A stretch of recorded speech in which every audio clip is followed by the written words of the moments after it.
Beberapa para pedagang pempek mengeluhkan adanya retribusi pajak yang harus dibayar yang ditetapkan oleh pemerintah Kota Palembang.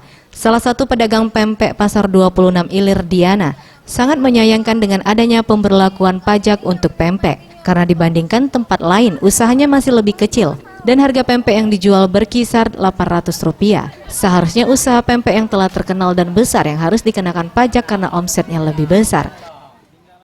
Sih sudah tahu, cuma kan yang diharuskan pajak itu kan yang maksimal yang sudah bertoko. Dengan kami yang emperan kan tidak mungkin lah nak kena ke pajak karena pendapatan dengan yang emperan dengan yang toko kan beda. Pendapatan yang di toko kan lebih besar dengan yang emperan. Mana juga kan peminatnya kan pembelinya kan lebih banyak ke toko daripada yang emperan. Jadi diwajibkan yang bertoko lah daripada yang emperan. Kita bayar pajak cuma yang per bulan bayar baru NPWP di kantor pajak. Kalau untuk toko tidak lah.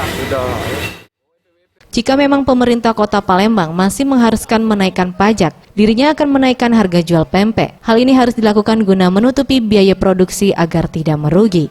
Tim Liputan Sriwijaya TV.